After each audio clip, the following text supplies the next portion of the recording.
Cigarette খাওয়া নাকি মাকরু, তাহলে কি সিগারেট খাইলে নামাজ কবুল হবে? মাকরু মানে তো খারাপ, মাকরু মানে হারাম, ও তো হারাম খাদ্য, ইবাদত কবুল হবে না।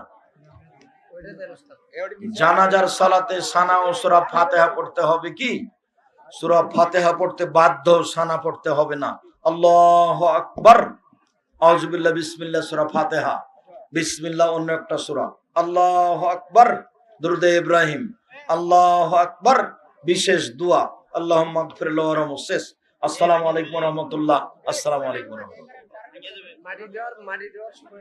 বিসমিল্লাহ বলে মাটি দিবে। মিনহা খালাকনাকুম বাতিল, বিদাত। শেখ আপনি এক বক্তব্যে বলেছেন কাবা ঘর হিন্দুদের টাকায় তৈরি। হ্যাঁ তো ঠিকই বলেছি তো। মুহাম্মদ সাল্লাল্লাহু আলাইহি সাল্লামের বাপ চাচারা কাবা ঘর তৈরি করেছেন, তারা কি মুসলমান ছিল?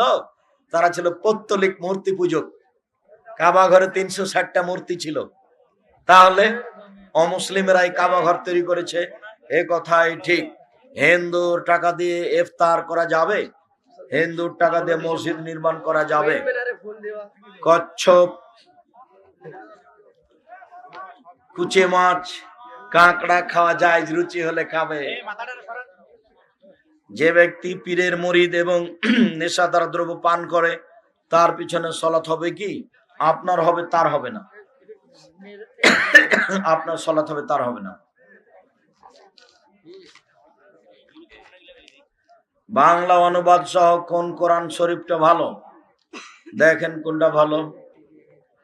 ছেলে নামাজ না পড়লে তার রোজগারের টাকা খাওয়া যাবে কিনা?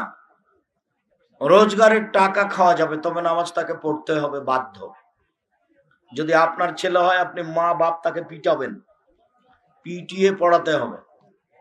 মেয়ে নামাজ না পড়লে তার হাতের খাওয়া যাবে? যাবে। মেয়েকে পিটিয়ে নামাজ পড়াতে হবে। আপনি মা কেমন মা, কি বলেন আপনি? শায়েখ আমাদের গ্রাম মহল্লা কবর জিয়ারত বা কবর পাকা করা কি ঠিক? কবর পাকা করা হারাম, ভেঙে দিতে হবে। আগামীকাল সন্ধ্যা হতে হতে যত কবর আছে পাকা করা সব ভেঙে দিতে হবে, একবার গুঁড়ে দিতে হবে একবারে। হারাম, আল্লাহ নবী নিষেধ করেছে।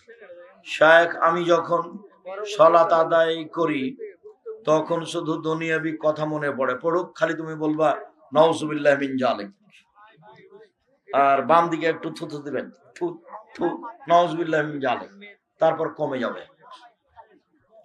আমার বিবাহ হয়েছে দীর্ঘ 10 বছর আগে, কিন্তু বিবাহ করেছি একা। আমার পিতাও জানেন না তোমার বিবাহ হয়নি। সেদিন থেকে যা হচ্ছে তা জেনা, যত সন্তান হয়েছে তা অবৈধ। জাযাকুমুল্লাহ খাইর, বারাকাল্লাহ।